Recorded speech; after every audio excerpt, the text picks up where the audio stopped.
alabaster, near-translucent figures in dark and ratty, often dated clothing appear seemingly out of nowhere. Not a sound betrays their stealth as they stalk their prey, save for a blood-curdling, shrill shriek right before they strike. This is not like any scream that you've heard before, or likely will ever hear again. There has yet to be a witness to this high-pitched caterwaul that hasn't turned tail and run, driven mad from fear. It's not a single lonely wail, but a cacophony of piercing screeches that come from all around, from all sides. A blood cry, a come-hither promise of killing and feasting. Tactile hunters and merciless killers, these beings seem to be well organized and convey a surprising level of community and order. But who or what are they? Why do they stalk, hunt, and protect this desolate stretch of Hicks Road in San Jose, California? Where do they come from? What is their goal? Are they more human or beast? Let's find out as tonight we explore the legend of the blood albinos of Hicks Road. Now, I want to make a small disclaimer here. From what I've read on the term albino, it can be a somewhat harsh and jarring word to use when describing a person with albinism. I don't know if that would be considered offensive or not, and it may to some and not to others. But as far as I am able, I would prefer not to offend anyone or any group of people. I know that it's not always possible, and it's almost popular now to get offended over just about anything. So I'm not talking about that or anything political here. I'm just doing my best to respect others as much as I can. There are multiple sources that refer to these creatures as the blood demons of Hicks Road, and they are just as well known for their ear-piercing screams as they are for their pale skin. So I will use this terminology henceforth. And with that being said, we're on episode 3. Woohoo! Yay! We got it. We made it. Woohoo! So have you been keeping up with the download numbers at all? I have. It's so exciting. Yeah, it is. People are actually listening to us. I know, right? Who'd have thought? Crazy. So yes, I've been keeping close tabs on the numbers, and it has been amazing to see the number of downloads that we've had on our first 2 episodes. So I just wanted to take a second here before we start and say thank you to everyone who has given us a chance and listening, downloading, and following. You guys are awesome. So thank you to everyone who is following what we do on Instagram. And remember, be on the lookout for our very first giveaway. I'm really excited about it. I just got everything in, so I'm super stoked to show you all. You got to look at it? You got to see what we got? I did. Yeah, it's fun. So I think everybody will like it. I think so. Yeah, you guys got to see it. Oh, and if you guys could, please leave us a review on your podcast platform of choice. It'll really help us out. So, okay, let's do this. Let's dive in. All right, I'm ready. All right. The legend of Hicks Road. So the first thing I found right off the bat as I started researching this one was that there is not a ton of hard evidence supporting the legend. And as you know, here at T-Gulp headquarters, Whoa, that's our name. What? I did not approve that. Well, I'm trying it out. T-Gulp. It doesn't work. TGAULP, the Great American Urban Legend Podcast. No. T-Gulp. Oh, God. T-Gulp. So here at T-Gulp headquarters, hard evidence and solid facts is what we're all about. So I almost hung this one up because it was starting to look like I'd have to fill in some pieces myself, take liberties and try to fill in the gaps with my own narrative. And I would never, ever do that on a hard-hitting, episodic, investigative show like this. No, never. No. I don't think in our previous 2 episodes you have once done that. No.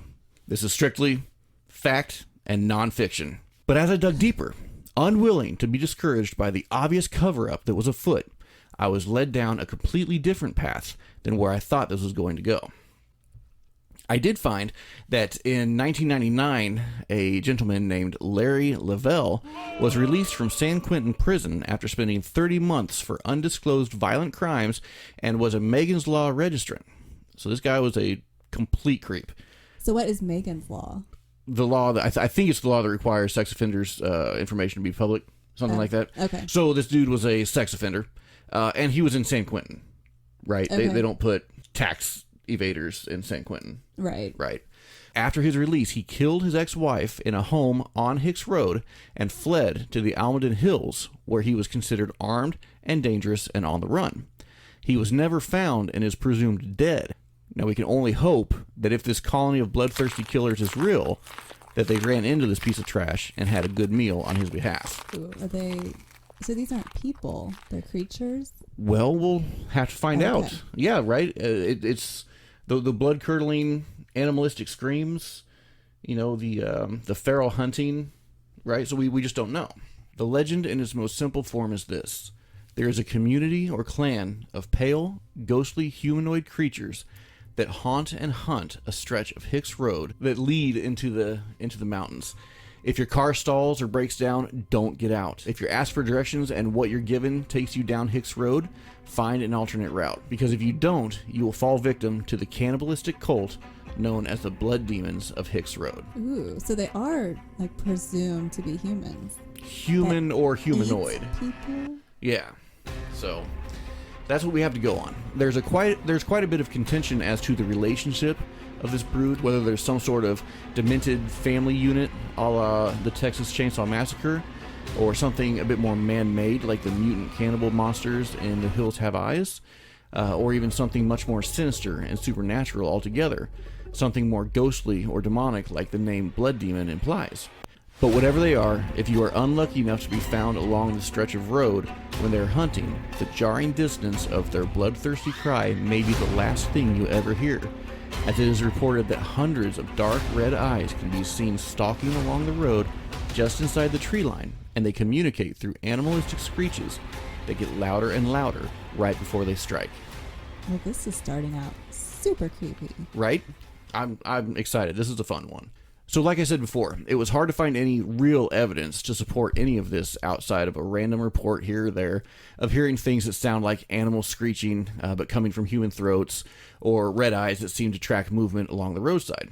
And a couple of reports of the pale humanoid figures that chase hikers or trespassers that wander too close. But where did these stories come from? The legend is said to have been started by a couple of teenagers back in the 70s who were hiking along one of the mountain trails and came across a very thin old man who was none too pleased with them trespassing on his property, and he let him know it. Shotgun in hand, he chased them down the mountain, and all the kids could describe him as was a very skinny and very, very pale old man. Now, if this is the case, and that is really all there is here, just a cranky old man chasing away some kids, and from that, the stories of past generations and cultures, like a game of telephone, turning the legend of Hicks Road into what it is today, then that'd be pretty much all she wrote. I wouldn't have much to give you here, and I would have to shelf this one, which is what I thought I was going to have to do. But having come across a road so notorious, so infamous for all the wrong things that people will downright refuse to give or take directions that involve it, I had to know more. Alternate routes are apparently a necessity here, as most actively and intentionally avoid it. I'm not really sure what parts of Hicks Road are off limits, and to whom, but every article or story I could find gave the same grave warning. Do not turn right at the fork. Whatever you do, don't turn right. I mean, I'm just curious. Is this like the police telling you not to do that? Or like the city? That's like my worst fear. That my car will break down on a road like that. Yeah. And I'll get eaten. What was that one movie? Was it U-Turn? Do you remember U-Turn? I was thinking it was The Hills Have Eyes, but I don't know. I don't know if you ever saw Hills Have Eyes. Did you see Yes, that? I did. Yeah, that's a creepy It movie. creeped me out. Yeah, it's a creepy movie. So Hicks Road runs alongside the Almaden-Quicksilver County Park in San Jose, California, and is surrounded by mountains, most notably Mount Umenhum. We'll go with that. You want to go with that? I'll approve it. Umenhum, which boasts the second most difficult climb in the Santa Clara, Santa Cruz counties. Now, as physically fit as I am, and as avid an outdoorsman climber, I'm not going to let you interrupt this one. Now, as physically fit as I am, and as avid an outdoorsman, climber, and all-around bad butt as I am, I don't know how hard of a climb this is. I've never climbed it personally, but I assume having a colony of territorial, bloodthirsty, half-man, half-beast killers chasing me might make for a hard climb. I had to know more. I had to dig deeper. The road is said to turn from paved and well-lit to dirt, gravel, and dark pretty quickly, and is notorious for its hills and lack of cell coverage. There are abandoned, rusting cars along the way, and a slew of old huts and broken down trailer homes strewn about as well. There are multiple stories of transmissions going out and stalled cars on the hills, forcing travelers, hikers, and climbers to abandon their vehicles and hike back down to more inhabited areas. Many report hearing screams and seeing shifting red eyes following them the entire way, and with steep inclines on one side and even steeper drop-offs on the other, there are not many options on some parts of the road.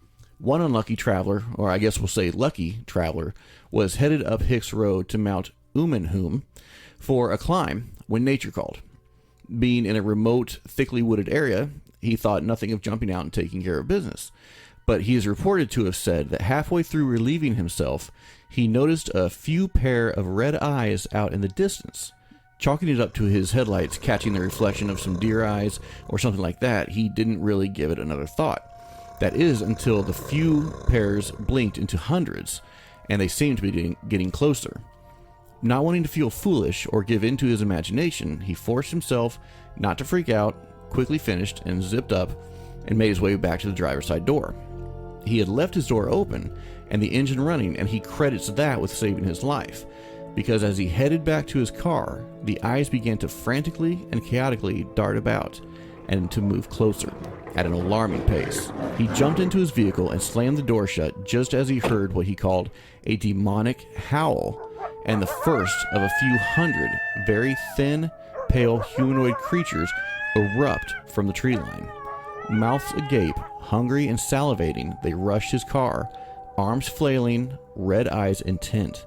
He punched the gas and realized that he was in a bit of gravel as the car began to fishtail, the tires fighting desperately to find purchase with the dirt road below.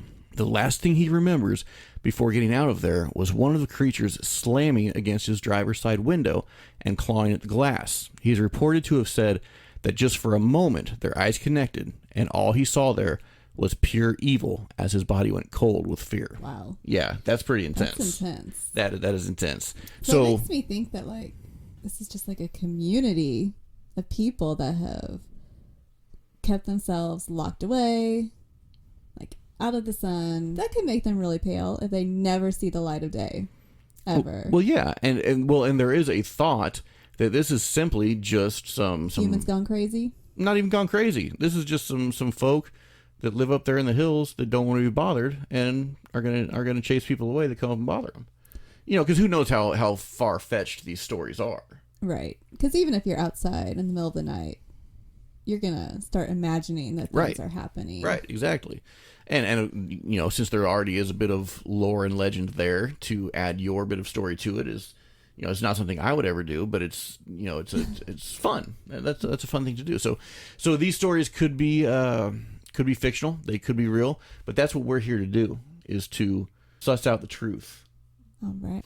I didn't make this up. I found that report online, but it was only one of two that I could find that really even had a personal experience with this community. And that's just not enough to convince me. Still a lot of legend, not a lot of fact. I hope you can see that up until this point, I really didn't have a lot to go on except stories. And as fun as those stories are, I needed more. Something about this area, about this mountain range, intrigued me. Aside from Mount Euphemia, the Almaden area is, or was, also home to Cinnabar Hills, where the Cinnabar and New Almaden mines are located. The New Almaden Quicksilver Mine is believed to have been established well before the 1820s, when it was discovered by a Mexican settler and was a pivotal supply for the California gold rush. Cinnabar is a red mineral made out of mercury sulfide, and quicksilver is another name for mercury. These were mercury mines. Both of these mines harvested mercury, and it is said that many of the people on the hills surrounding those mines went crazy from mercury poisoning. Mercury was used in shaping hats, and is where the term Mad as a Hatter came from. That is also where the inspiration for the Mad Hatter in Alice in Wonderland came from. Ooh, that's very interesting. Right? I never knew that. Yeah, I always knew that mercury was no good. I didn't really know why, but the stuff is bad news. In fact, the inhalation of mercury vapors can produce side effects in the lungs and kidneys, the nervous, digestive, and immune systems. And some of the side effects, get this. Some of the side effects of mercury poisoning are mental disturbances, skin rashes, twitching, tremors, neuromuscular, and mood changes. So these people are hopped up on some mercury. Could be hopped up on some mercury. So in these same hills, where we supposedly have a community of crazed, bloodthirsty lunatics, we have mines that produced minerals that are known to make people go crazy and mess with the mind and the body in all kinds of strange ways. This is where the plot kind of twists.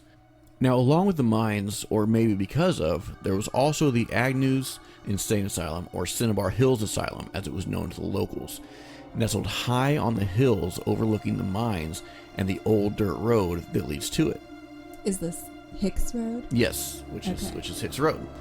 Known today as Sun Microsystems Agnews Development Center, this Gothic stone building with its giant clock tower was once an insane asylum opened in 1889 to treat the mentally ill that before that time were housed with criminals aboard a ship named the prison ship Euphemia. But it was shut down just 21 years later as the greatest victim of the 1906 earthquakes. Masonry and stone broke apart and fell away amidst the quake, killing over 100 patients. Many of the patients' bodies were never claimed. The building was known as the Great Asylum for the Insane and was erected to house those who were deemed mad or demented. A favorite term used for the patients there was lunatic. In my mind, I'm picturing Arkham Asylum, where all of Batman's villains are kept. Yeah, Joker, Penguin. I guess I'm not Riddler. a big Batman fan. I'm so sorry. I know I'm a disappointment to you. It is said that hundreds of the surviving mad, as they called them, escaped and fled into the hills and were never found. There is also said to be a mass grave where the unclaimed bodies were buried, along with many other patients that died while in care there. So you can kind of see where I'm going with this. I think it's much less supernatural and much more, mineral. Yeah, and so the people from the insane asylum, they then fled to these hills and continued breeding and started their own colony. Yeah. And that is what we know today as the blood demons of Hicks Road. Now, That's kind of what I'm leaning towards. Let me present some more information and see if you can get on board. So let's talk about the prison ship Euphemia. During the era of the gold rush, it was often easier and more effective to purchase boats and convert them into buildings than actually build buildings. This was a common practice for churches, warehouses, hotels, and prisons. San Francisco and her surrounding areas were growing quicker than civilization could keep up with. For every law-abiding family heading west and landing here in search of making their fortune, you had a criminal eager to steal, murder, assault, and take anything they wanted. Crime was outgrowing and overrunning the law and the streets. The flimsy log building used as a makeshift jail that had been built to house these criminals was quickly overfilled and easily escaped from. So enter the prison ship Euphemia, a giant freighter ship that had belonged to City Council member William Heath Davis and was purchased by the special committee established to contend with the ruffians and crime taking over the streets of San Francisco in 1849 for $3,500. Wow. Yeah, so I don't... A whole ship. For $3,500. $3,500. Yeah. The boiling point that led to this was when a gang called the Hounds carried out a mass assault on the San Francisco Chilean community. The Euphemia, meaning auspicious speech or good repute, began holding prisoners in 1850 and quickly became more of a deterrent than hanging, as the conditions of this monstrosity were horrendous and there was no accounting for life within her walls. She also became home to those who were deemed insane or poorly unfortunate, and those poor souls were left to rot in squalor among criminals until their death either here aboard the Euphemia or within the confines of the Great Asylum for the Insane, which fell in the quake of 1906. Okay, so they just put all of the criminals and all of the insane people together on one ship. Yeah, Does and not seem like a smart idea. I don't even know if it was just insane people. They actually said the mentally ill. So it could have been people just suffering from depression or anxiety or anything else. Got lumped in with these hardened criminals that were there killing and stealing and everything else. Just a bad deal all around. One more thing I found, and quite possibly the last piece of the puzzle, is the still standing hanging tree of the Cinnabar Mines. A mulberry tree that still stands to this day and can be seen below the old mine entrance. A young boy was said to have stopped his father at the sight of the tree, holding his hand tight and telling him that he did not like the tree. When his father asked why, the boy said that it had perfect limbs for hanging men. And apparently it did.